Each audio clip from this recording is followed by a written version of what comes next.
Welcome back to another episode of Japan's Top Business Interviews. I'm your host, Dr. Greg Story, your corporate coaching and training guy and president of Dale Carnegie Train Japan. My special guest today is Loic Bizel from Wan Tomo. Welcome, Loic. And we had a quick discussion before we went on air. You've got a number of companies going, so we had to pick one for the introduction, but we'll get to all of those in a moment. But tell us a little bit about your background, how you came to Japan, what you've been doing, and give us the current story as well. Okay, well, thanks for having me. So I came to Japan back in '96.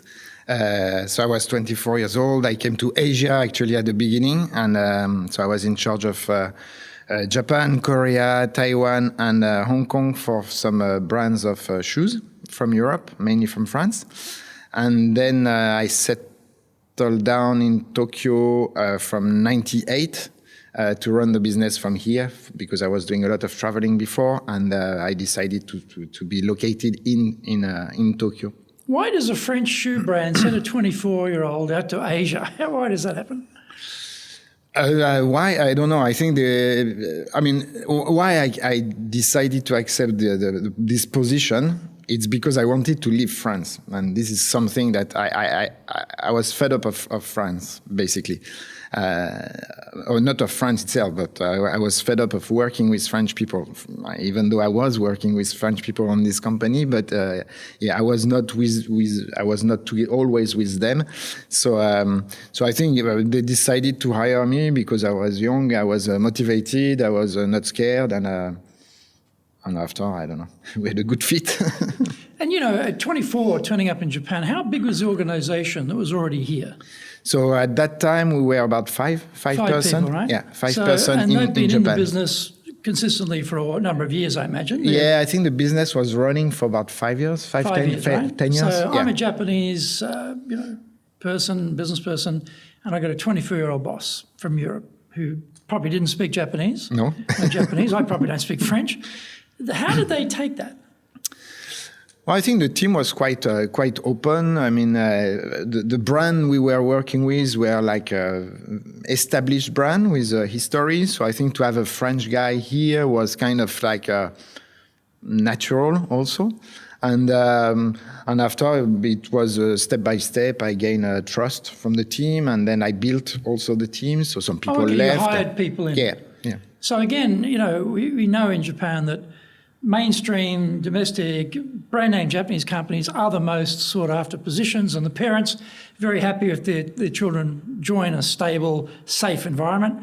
So a small French brand relatively in Japan, 24-year-old guys running it. How do you get people to join in that situation? So I was looking, and I'm still looking when I hire people. I was looking for talent, and I was looking for people with international background in terms of at least to Japanese people who could speak English. Therefore, usually they, especially at that time, it meant that they had traveled, they have studied abroad, and they were quite open and not too reluctant to work for a foreign company managed by a young French guy. So, I think the idea was to build a team, and to build a team with talent, and not with individual that are just going out of Keio University but who are not open to any new management ways and a new way of working.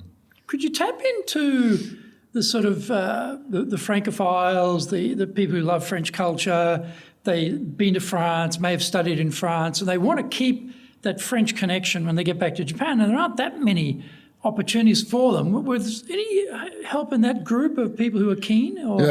We had, remember, I had one Tensho, one girl who was in charge of one of the shop. She studied French, and she wanted to join a French structure. But no, apart from that, it was mainly English. Anyway, we were only speaking in English. So, we had some candidates that were applying because we are French, we are working in the fashion industry, but it was not. In me, it was not the criteria. To speak French or not French was not at all the criteria. Same as to be a girl, a boy, 25 or 55. I didn't care. I was really looking for good, stable people that are open-minded, that are dynamic, that can think out of the box, which is in Japan can be challenging. Yeah, we'll talk about that in a minute, actually.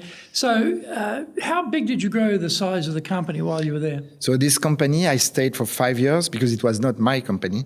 So I stayed for 5 years up until 2001. And we grew from 5 to 15, I think 15 or 16 people. So 15, 16 people, so reasonably good size. Yeah. And so when you were, probably you didn't have that much management experience in France, I take it. And so I'm thinking about the comparison of, what was different about leading in Japan compared to leading in France. So actually, back in France, when I was 20, I opened my first company in France. So I had was your own company? Yes. Oh, so okay. I had a bit of experience, even though I was still studying. I was 20 years old, but I had a bit of experience in management. And then within my family, my dad was a baker. So he was running a bakery, and my grandpa had a factory also. So I kind of have entrepreneurs in the system. I don't know if it's entrepreneur to be a baker, but at least to manage a company. Mm-hmm. And so, what were some of the differences you noted about this small 15-person company running that as a leader compared to, say, if you're doing it in France? Well, I think here compared to France, when you find the right people, they are very, very committed, and they are really working for you, compared to France, where people, they are working to get a salary. And so I'm not saying 100%. You have some good French people, but generally speaking, it's more like that. So I think the difference it's more like this. The level of commitment, personal commitment, is high. Yes. That's interesting. So you do that for 5 years. Yeah. And then what happens? And then in 2001, I decided I wanted to create my own consulting company. So I created it in April 2001. Well, just roll back a bit there. Okay, you've got a very, a business is going well. You build from 5 to 15. You're really in charge of everything, and you've been in the shoe business, right? Retailing shoes throughout Asia. Blah blah blah. Now you're going to go into consulting. Do you have a background in consulting? Why did you think consulting? So what happened is first I wanted to start again my company. Mm-hmm. So I didn't know if it was in Japan, in France. I had no idea where, but I knew when I signed up with this shoes company that I told the guys, I say, I'm going to stay 5 years maximum. So it was already decided. I already decided, and this is what happened. And why consulting? Well, it's not everything consulting. It is fashion consulting. So it was something that I've learned for the past 5 years in Japan. So I started to get my network. I knew the brands. I knew that Japanese fashion was getting into the radar in terms of fashion trends, in terms of retail. So I decided to open 3 activities in the consulting. One website that is called fashioninjapan.com. So it's basically street pictures, shop pictures that is put online every day. I want to track your thinking there. Yeah. Nobody knows you. Yeah. You're going to become a consultant. Okay, you've got some contacts in the market. Okay, not zero, but was your thinking, okay, what I'm going to do, I'm going to broadcast myself through this website. Yes. That's going to be very, very eye candy for a lot of people interested in Japan. It's going to get a lot of following. It's going to project my brand dramatically and then bring me business. Was that the plan? Yes, it was kind of the plan. So Fashion in Japan was kind of the shopping window, like the display. Mm-hmm. And then after I was offering services, so a trends report, so based on pictures. And this is written in English? Yes, it's all in English. Everything English, right? Everything, okay. Yeah. Or it's mainly pictures. Okay, right. So this is Fashion in Japan. So and at the same time, because Japanese fashion and Japanese retail was really becoming in the radar, people started to come to Tokyo to see the new concept, to understand the trends. So I opened what I call the concept Tokyo Fashion Tour. So TokyoFashionTour.com. So people are coming to Japan. And then we organize them a trip, saying, okay, we're going to do a Shibuya according to their needs. And then we customize this, and they pay us per day. And So this is customized tour for yes. people who are interested in yes. that area. So these are mainly, I'm presuming they're not necessarily tourists. I'm presuming they're business It's people. only business. I Business don't people who do are tourists. looking for perhaps bringing some product into Europe or stimulation Yes. on design ideas, Yes. that type of thing. So it at the beginning, it was more about design. So it was product design. So designers from outside of Japan coming to Tokyo, getting some inspiration. So buying samples, but also at that time, not too much taking pictures, but getting samples and then trying to adjust and then putting back in their collection back in Europe or in the States. And then the concept of the Tokyo Fashion Tour evolved from to be purely product-oriented and trends-oriented and to be more like a lifestyle and concept, because a lot of new concept open in Japan. And then people were looking for new concept, innovative concept to adapt it for their own shops in Europe and in America. So are you the chief photographer and chief tour guide? Are you doing everything at this stage by yourself? So back in 2001, yes, I was doing everything. You're doing a lot. Yeah. I was doing everything. I did everything by myself for like 5-6 years. Wow, and then after okay. I had too much work, so I hired someone. So I had an assistant at that time. And because also in the meantime, I was also doing consulting for brand. So really fashion consulting. So brands who want to come to Japan, brands who are already here, but they have trouble with the distribution, their strategy, their marketing, their positioning, whatever, the styling, whatever we can imagine. So I was really doing one-to-one consulting. So basically, people are finding you. You're not having to run around looking for business. People are contacting you saying, hey, Loic, I want to go and visit some designers. Oh, Loic, I'm having trouble with this or that. And was that how it worked out? Yes. That was fantastic that's happening. You Yes. have to go and beat the bushes. They're coming to you. Yeah, That's I've awesome. never done any advertising. Wow, that's fantastic. But Well, the site is a great the website. advertising, I mean, imagine in 2001, I was taking pictures with a real camera, printing all the pictures, scanning all the pictures. Oh my God. And with a modem, like the 64 modem, uploading all the picture on the website. So there were no phone, nothing. It was so it was very time consuming, but it created But kind you of. would be probably the only person I was in the only one. country, for in sure. the world, I'm guessing, who had Yeah. that, which is very Yes, unique. Yeah. And then with a fashion tour, I got, I don't know how, but I got Associated Press from Tokyo, a Japanese woman, who I don't know how she found me, but she said, I want to do an interview about your fashion tour. It's very interesting. At that time, the cool Japan was not there, but she could feel that something was happening with the Japanese market. And then she did an interview. And then the interview with Associated Press went all over the world in all the language. And then it created also some buzz. momentum. And that's when you need more people. And then that's where you need to get more work, and then you need more people. And so basically, I still do this. It's not my main activity. I have someone that is doing it full time for me. So since 2007 or 8. And so that's a very particular skill set, I guess, to have knowledge of fashion. And to get someone to want to come into a one-person company and become a two-person company, can't have been that easy to find someone and hire someone. Again, I found someone that is very specific, very unique, a young Japanese girl who speaks very good English. She speaks Swedish because she went to Sweden for 1 year. And then she was coming from Bunka Fashion. And I met her through Bunka Fashion. And then I told her, I say, I have no office. Your office is in the street. You take pictures.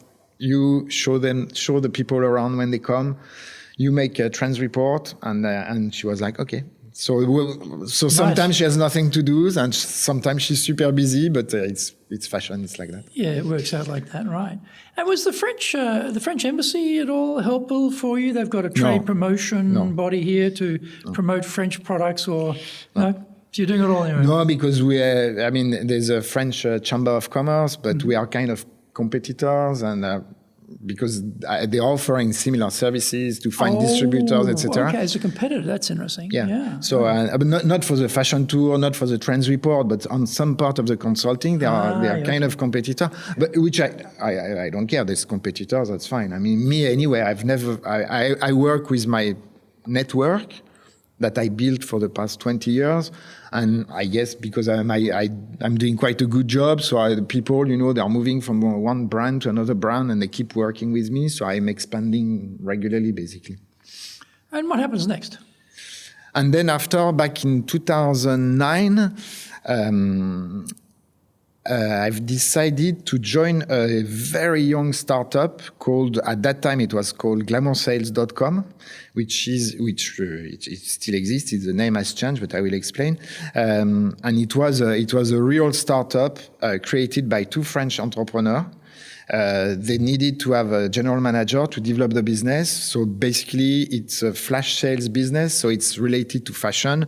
It's when brands have too much excess inventories. They need either they go to physical outlet, or they need to use a platform like us, which is like a pop-up store type of thing? No, it's a digital outlet. Oh, so it's an e-commerce website. People give us their inventory. We do the shooting. We do all the pictures, the sizing, the writing of the product. We put that on sales on our website. It's a membership, so you need to register. It's free, but you need to register to have access to the sales. And then I developed this. So from 15. What's the name of the company again?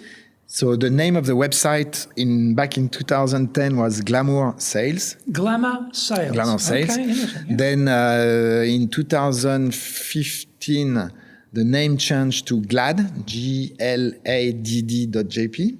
And then 2 years ago, we bought Gilt.jp, which is the American flash sales company that opened in Japan at the same time as us.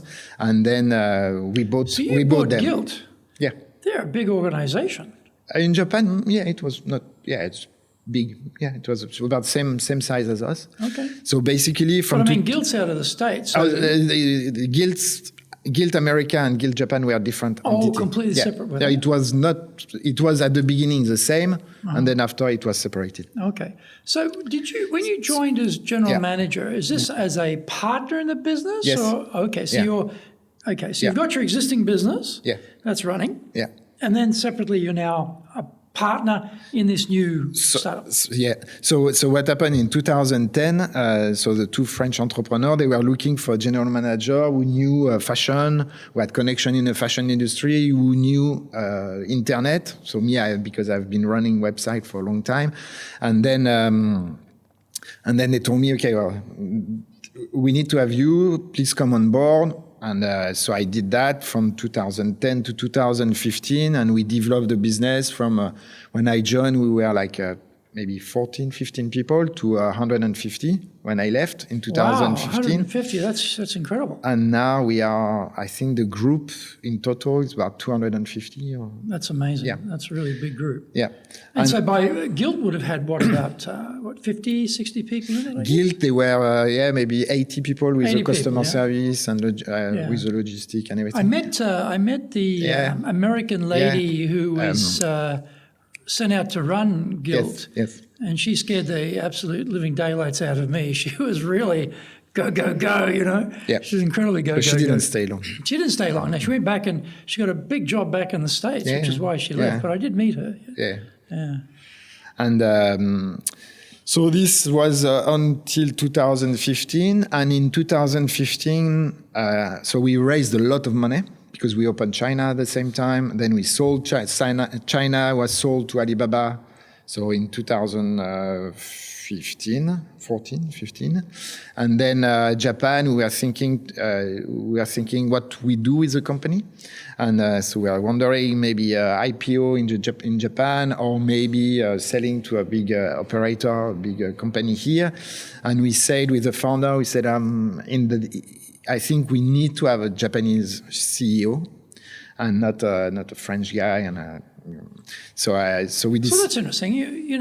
Why is that? You've taken the company from nothing to a couple of hundred people, to like 250 or something. Yeah. You managed to do that okay. Yeah. And you've opened it in China. Yeah. Done that okay. So why do you now need a Japanese CEO? Because the team was becoming very, very Japanese. I mean, when I joined, we were 15 people. Out of 15, it was like maybe 5 gaijin. And then, but when I left, 150 people, we were still 5 gaijin. So we needed to have a Japanese. And also personally, I was kind of doing a lot of reporting because of the investors. So I was spending a lot of time on Excel and on PowerPoint. And me, I like to develop things. I don't like to just manage things that are already running. So it was also you were getting bored, in other words. Not bored, because it was still challenging, but it was a good timing. And then with the same French founder, we decided to create. So in 2000, we opened the company in 2016 to create Wan Tomo. So Wan Tomo stands for Wan Chan. Wan is the barking sound that a dog makes. Wan Chan is the dog. And the Tomo is friend. It's friend, Tomodachi. So it's a play on words. Yes. Mm-hmm. So that's the name of the company. Mm-hmm. And the idea was to make in Japan premium dog food sold only directly to consumers through our website. Okay, well, just back up there a second. We're leaping ahead here. Let's come to Wan Tomo in a moment. I want to hear about how you go from running a very small company to 250, and what were the challenges you had as you're obviously absorbing more and more Japanese staff. As you mentioned, you kept the same French five gaijin and all those now Japanese. What were some of the things that were challenging for you as it grew? I think the most challenging part was to find the right people at the beginning. So up to about 30, 40 people who I needed to trust everyone, because it's all about trust. And so I was involved in all the recruitment. For the top, maybe the first 50 people, I was involved in all the recruitment. I had 5 directors, so sales, marketing, finance, logistic and operation, and HR, and web. We didn't have HR at that time. And so I was involved in all the recruiting process. I was meeting all the people, even if they didn't speak English. I was still meeting them, and I wanted to build, and that's the most important. I needed to build the structure, the wall of the house. And so you need to find the right people, the right talent, and the right fit with the company. The company, again, a startup managed with a French guy. Hiring people, not so easy. Hiring people at that time was very tough. The market was tough. It was a beginning, I mean, not the beginning, but the boom of internet. So everybody wanted to recruit people for internet. Our concept was new in Japanese market. So to sell inventory online at discount price to a membership community, the brands, they were like, nobody wanted to work with us at the beginning. So that's why I came on board also. It was to use all my connection with the fashion people and to say, let's try. And it worked. And now, now it's a huge company. It's very big company. If you want to be successful as a leader, do the Leadership Training for Managers course. All companies need people who can both manage and lead. Leading people screams out for real skills in communication, dealing with all different types of people, being excellent at innovation, planning, delegation, handling mistakes, doing performance reviews really well, and inspiring and motivating the team. Do the Leadership Training for Managers course now in either Japanese or English.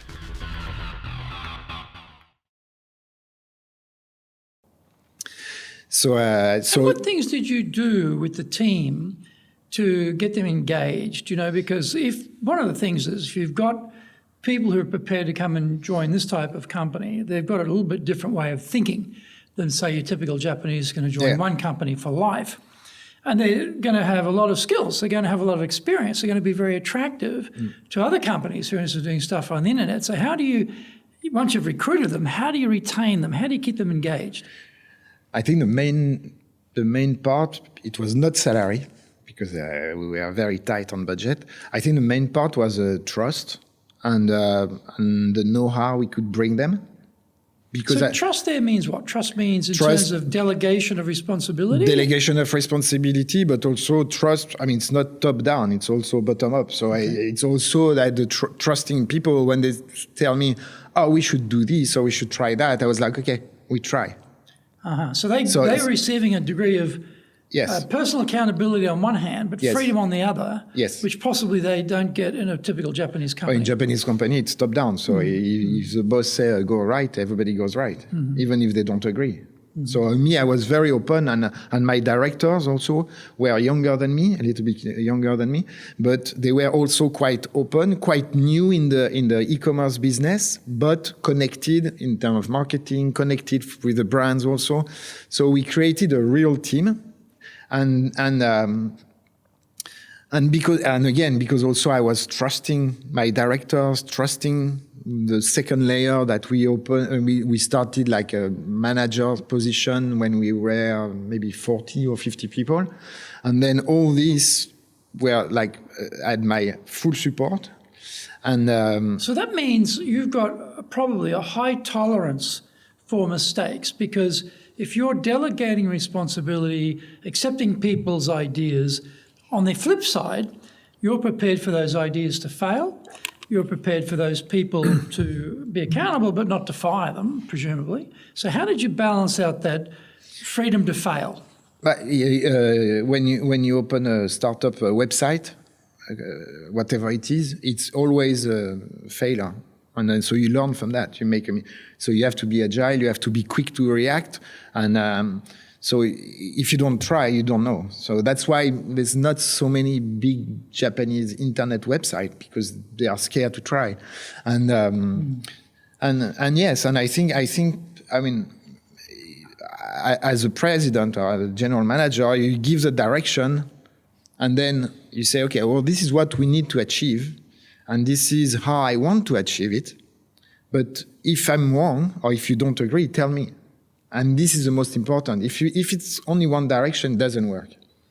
So, the other thing that's very interesting, you've merged. Actually, it's an acquisition. You've bought Guild. Yeah. Now, how many people are in Guild when you bought the company? 120. And how big was your company? 150. Pretty similar size. Yes.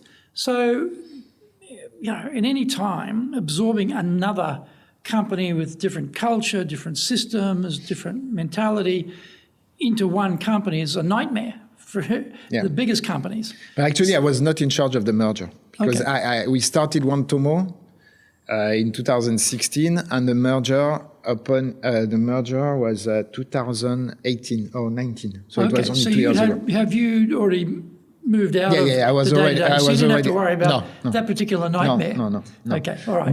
But I know, because I'm still the shareholder of this company, but I know what has been challenging then in doing that, getting the two cultures to become one? Yeah, I think the most challenging part for the merger between the two was, as you say, it was cultural, because we were super Japanese, and Guild was very American. So a lot of Japanese, mainly Japanese people, but all with an American background, all with American level of salary. So us, we are Japanese salary. The Guild, they were paying 30%, 40% more than we were paying for the same position. Wow. So of course, when you merge... Welcome to our new company, you're taking a pay cut. Is that right? So when you merge, you have to... It's not necessarily pay cut, but you have to adjust. And usually when you adjust, people who are not motivated, and they just leave by themselves. And but now everything is running well. I think the teams really merge together, and then there's a lot of exchange, and so they are in the same location. All the logistic, we have like 50 photo studios for the shooting of the product. So everything has been merged, and logistic and everything. So what made you decide to go and buy a separate company? That's a pretty aggressive act in Japan. Yes, it was an opportunity, because Guild America was facing trouble. They wanted to sell Guild Japan because they didn't know how to run it. Every time they put American CEO, and every time it didn't work, because they didn't know Japan. They were coming from Guild America, and they come to Japan and say, "Oh, we have to do this, this, That's and right. this," and then they don't even know the Japanese culture, the Japanese consumer, the management part, etc. So I think, at that time they decided to sell, and it was an opportunity for us to buy, and then and to grow and to become clearly the number one in Japan. So okay, and so Wan Tomo, okay, fashion, dog food. I can see it's obviously connected. How did that come about? I mean, why dog food? I mean, you could have probably done any number of products. Why dog food? So it's not only dog food. So it's dog food, but what we were looking for, so with the same founder as Glad, what we were looking for is a new concept to reach people that we know. So it means fashion people, lifestyle people, people looking for lifestyle, something. And we've been looking around in Europe, in America, what kind of new concepts are working and what could be adapted, because we cannot do copy-paste. We need to adapt every time we take a concept from outside. So what could be adapted in Japan? So we had like three different concepts. And then I did for like 3 months kind of a short market study for each concept, looking at the market size and leverage and how much we can grow, etc. And we found out that there were 10 million dogs in Japan. So it was a big population. We knew who the pet owner, the dog owner were and how they were spending. So, well, how do you know the dog owner well? Because I've been in the street for like the past 20 years. So when you walk out in the street, it can be in Daikanyama, it can be in, you see people with dogs. So you see the profile. Just by looking at the profile, I know how much they earn and where they work and how they live. I mean, this is my know-how, basically. I know the consumer. Your ninja capability of instant analysis of the dog owner. Yeah, following the Japanese people, Japanese trends, Japanese style, Japanese consumer habits, the way they shop, how they shop, where they shop, etc. For the past 25 years, you kind of know who they are. Just by looking at the shoes, you can, it's a cliche, but I can kind of put the segment. I'm feeling a bit self-conscious now. Hope my shoes are okay. No, I'm better with Japanese, not with gaijin for that. But so basically, we found out this concept that is premium dog food, which is a lifestyle concept, because we not only selling the food itself, we're selling an experience. So basically, people, they go to a website, they fill up their dog profile, they upload a picture of the dog. From there, we have an algorithm that we've developed with veterinarian.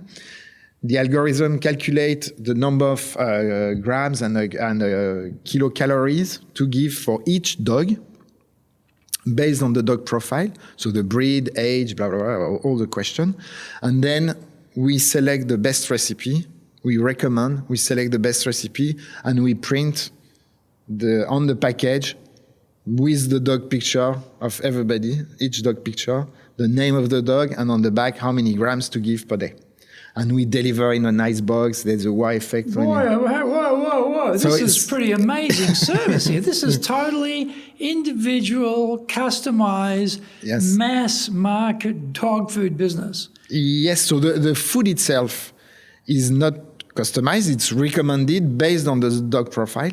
And then all the package is customized with all the information, including the dog picture. I should have brought but where are you sourcing made in Japan. Everything is made in Japan. So what are you doing? You have a factory or something, and you say, okay, here's Fido, here's Fido's profile, and then, go and select Fido's ingredients, boom, that's Fido, dog photograph on the pack, out it goes the door. Yes. That's amazing. Yeah. I've never heard of such a individualized service for just about any product, let alone dog food. It doesn't exist. No. It exists a little bit in the UK.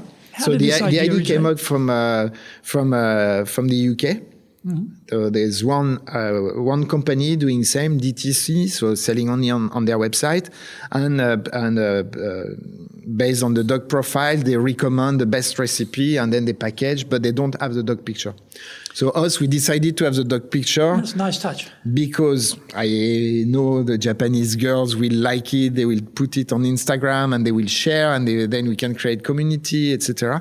And that was the idea with Glad. Before, we spent a lot of money on marketing. So including a TV commercial in Japan, TV commercial, train, all the SEM, all the affiliation, etc., the normal digital. But us, what we wanted to do is, so the name of the brand is Leo and Lea. So the website is leoandlea.com. So what we wanted to do with Leo and Lea is not to spend too much in marketing, but to create community and to create what we call user-generated content through SNS or Instagram, Facebook.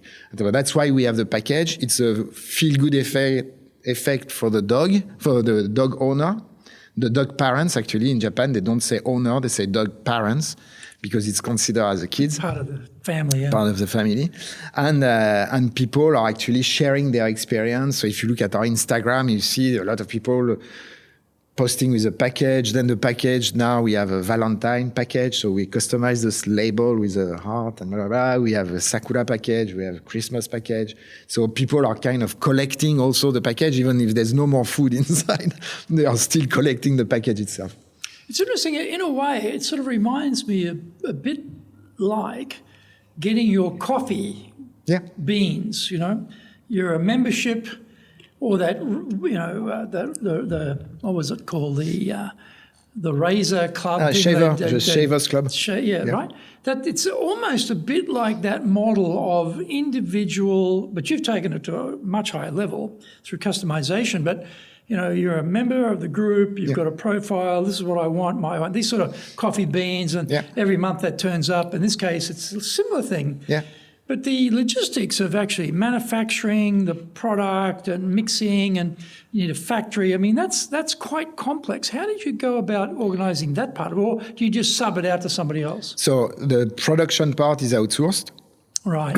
For the food, it's outsourced, but it took it took like 18 months to create the recipe, to find a factory. And then again, you go to see a small factory in Japan, you have a gaijin coming, speaking broken Japanese, saying, okay, I want to sell dog food personalized on internet.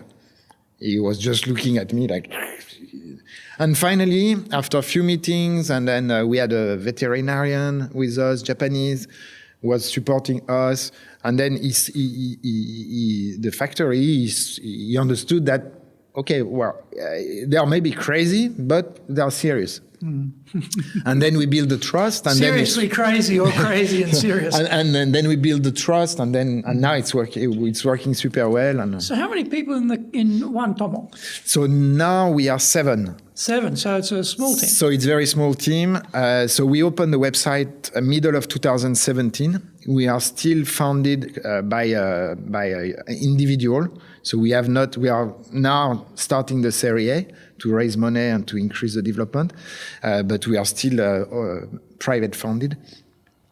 So I started with one girl that was working with another sister company that I knew for a long time that spoke super good English. So it helped me to open the company. How did you convince her? Come over here, I'm going to join this radical new dog food idea. I knew her for a long time. Right. I knew her for a long time. So the trust was there. Yeah, the trust was there. She knows you're a crazy foreigner, and she knows what she's getting herself into. Yes, and she was asking for like 4 days a week because she had a baby, and I was like, that's fine. That's fine. Working from home already at that time, working from home, I'm fine. Okay. So again, trust, confidence. Mm-hmm. She was super flexible, which is very rare for Japanese. Then the second people I hired was my ex-GLAD operation director.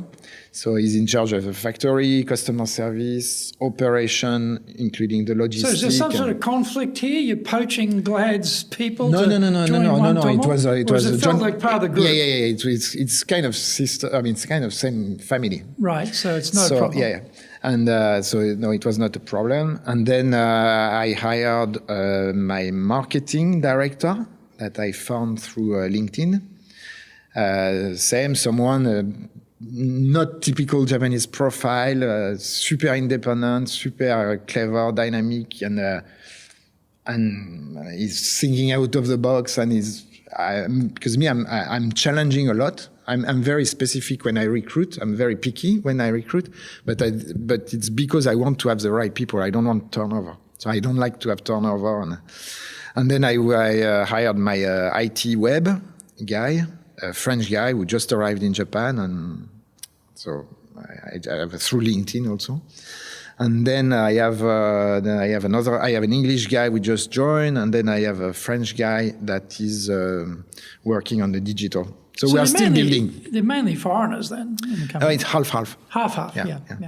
Actually, we were more people, but with the COVID in March, I had trouble with my cash flow, so I had to cut 3 people. So we were 9 in March. Right. And from April, I had to cut 3, which is, I mean... Well, that's a question mark too, because, you talk about trust, you talk about commitment, and we have COVID, and it's like, okay, you guys have got to go. How about the survivors? How do you approach that subject? I mean, they're gone one Friday, they're gone, and that's it. Or no. How do you explain that to everyone? I'm very transparent. So I just explained, we have no more cash. So that's very simple. We have no more cash. We have a 2 months visibility. So either we close the company and we keep everybody for 2 months, or we cut. I'm sorry, but we have to cut. And I cut the people that were not so much. Everybody is important, but that they were not the pillar. And I explained, I said, okay, well, I say end of May, you will be paid, you will take all the paid vacation. And I didn't want to be in a bad, I wanted to stay in good relationship, and we stayed in good relationship with them, so there's no issue. And then the other staff, I ask everybody to cut their salary so that we could keep one of the French guy that is very junior, very low salary, and he could not survive without salary here. So we decided to cut all the salary for the directors so that we could pay the salary for the junior. So, Pooch has to get fed, COVID-19 or otherwise. So I'm interested, well, how does the COVID-19 impact that type of business? So actually the COVID-19 impacted our fundraising. I see. So it didn't impact us because the sales increased by 25% last year. Wow. But we decreased the cost. We decreased the cost by 60% because of the cash issue. But since September, we got some fresh money, so we are increasing again. We are recruiting again, and we are expanding again. So we'll grow probably as 80-100% this year. 80 to 100% this year. That's phenomenal. Yeah, and it's interesting. With the people who were not let go, in the back of their mind, it must be the thought, well, okay, when's the axe going to fall on me down the road? Maybe I should get out now rather than waiting. Do you have that sort of issue? No, because I was very clear. I was super transparent about the cash. I was super transparent about we cut basically all the marketing expenses so that we can continue to pay the salary. We stopped paying the social security as most of the company. So we stopped and postponed until July this year, probably. And then we were able to survive with very, very, very small cash. Were you able to get some money out of the Japanese government from some of the schemes they had going to? No, because we were growing. So we didn't see. You didn't have a decrease. In income. We are growing. So we are not in any scheme except the social security postponed. We postponed by 1 year. Right. Which is fine. I mean, it's good because it proved what was interesting at the end of the day. It proved that our business model was super strong and super resilient, whatever happened. And it proved that the more money we put in the marketing, the more increase, it's sustainable. It will work. It was kind of a proof of concept for us. So, we've talked about a number of the businesses you've been in, and we've talked a little bit about, the people aspects. Are there any things I should have asked you about leading in Japan which I haven't? Yeah, I think the most important is really the trust. It's really to trust the people, and the Japanese company, they tend to hire people, but not to listen to them. So, and I think that it's a big mistake because when you want to recruit talent, I mean the talent has to bring you something, but you have to bring them something also. And I'm not speaking about salary here. I'm speaking about you have to bring them something. and the Japanese companies usually they don't know how to do that. It's only one way. So I think that's the key part, the trust and to think out of the box, not to be stuck with one profile or one. Me, I mean, also, but sometimes you recruit people for me. One girl I recruited, so I had to cut her in March, but she was a data analyst, and she studied philosophy. But this is so Japanese. But I didn't care because her brain was working as a data analyst. So even though she had experience, she had maybe 3-4 years experience, so not that big experience, but I know the brain was structured, which is quite unique also for Japanese to have this kind of logical and structured brain. For this data analyst position, you need to have someone. But if I only looked at the resume, I would not select. And me, I usually don't even look at the resume. I look at the profile, what they did, how often they change job, because I don't want to have people be doing a job hopping. So I want to create my team. And then from that, I meet. And just one meeting. And then I've been interviewing so many people in the past 25 years. I think I start to understand quite well where are the talent. At which point, how far into the interview do you know, okay, I want to have a second round, or this is interesting? How long does it take you to hit that? So very quick. Say 10 minutes. 10 minutes? Yeah. Right. So it's pretty quick. Yeah. And so usually what I do, I do the first interview. Well, no, it's not. I only do one interview usually. But I do the interview. I introduce who we are. So me, my background, the team, the background of the team, the business model, what we are doing. Then they introduce themselves. And then I ask the director, if there is a director, to join and then to check. But usually, I usually have a very, very clear job description, and usually, even though it's not 80%, I can see if people are ready to learn, because I think that's one of the things also that when you recruit, that's why I like when I recruit the talent. It's people they are not stuck with their what they have learned. They always want to learn, and when you are in e-commerce.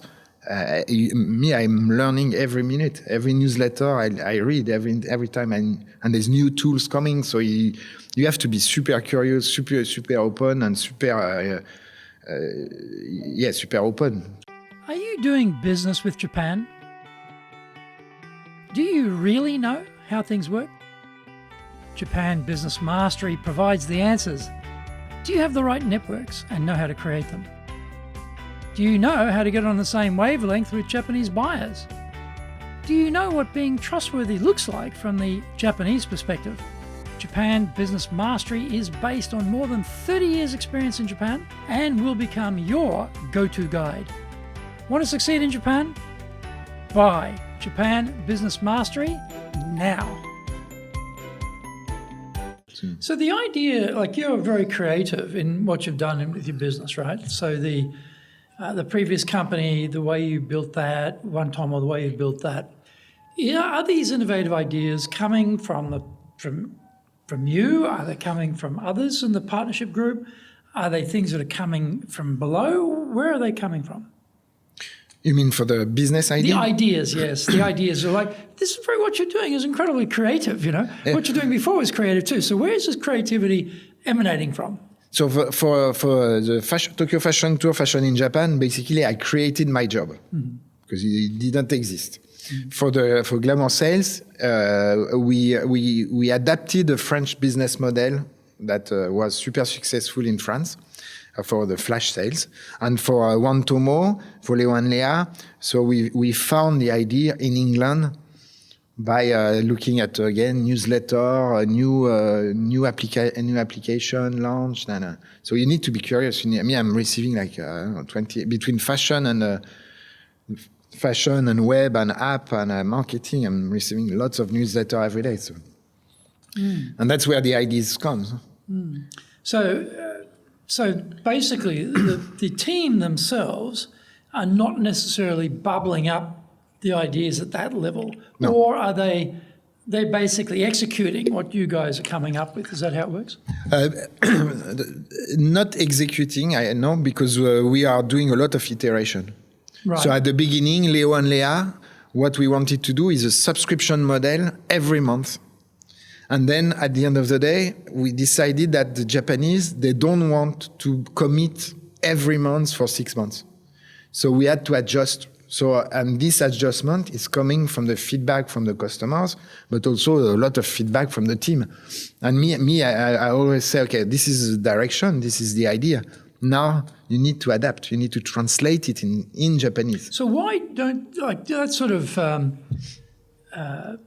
monthly payment, like you get your newspaper or your magazine on a monthly basis, and get your dog food on a monthly basis.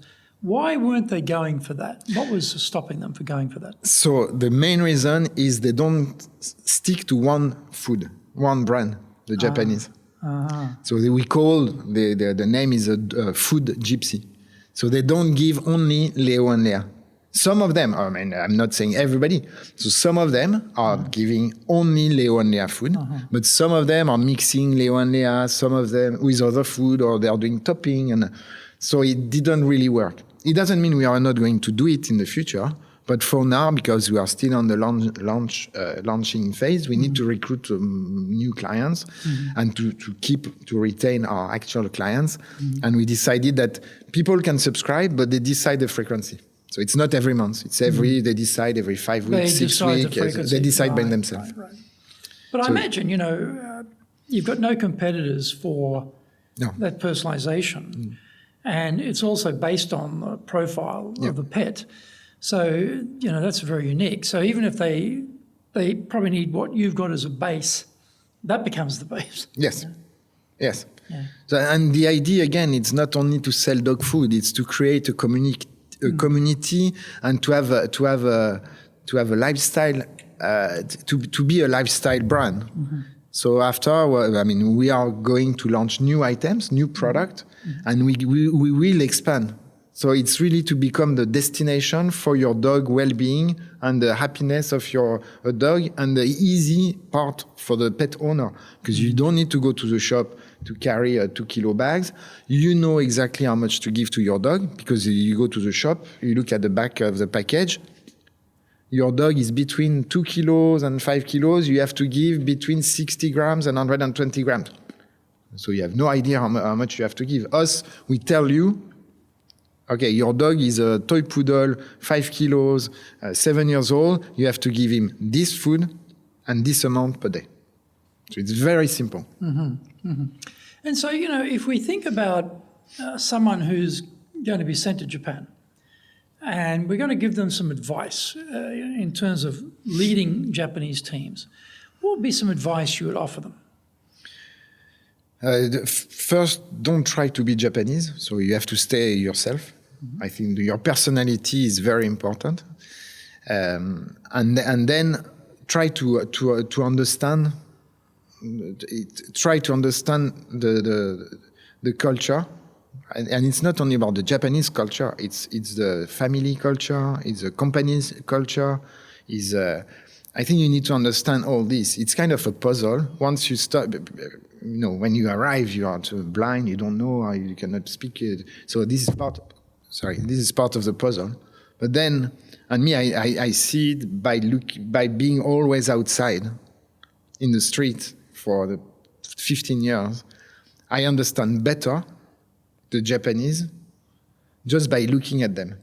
So in a restaurant, you see two people speaking, and now they are speaking. Before they were not speaking, the couple, they were like, and now there are more speaking when they can go to the restaurant. You can understand the two people personality. So I think it's very important to be curious, to be and not to stay in your. The French people, they tend to stay in the French community and not to be mixed and not to try to learn, or they learn, but they go to the beach, they go to Shimoda and they stay with French people, but they don't go outside. You need to be super curious. I think that's a key part. And to be and to listen. And to be what, sorry? To listen to the listen. to the Japanese, because even though you don't agree, I mean, most of the time they are not wrong. They are Japanese. They are not wrong. So maybe you don't agree, but usually they are not wrong. So. Okay. Well, that's three very good pieces of advice. Well, this has been very interesting. I really applaud, the creativity and innovations that you've got going here in the particular industry, all the three that you've talked about today. So fascinating. Thank you. So, and there's more to come. More to come. Yeah, Wow. in April. Another great interview today from Japan's top business interviews, and very much thank you to Loic for sharing. Hi, thank you very much. That was really interesting. Enjoy that. So please join us again at the next episode of Japan's top business interviews.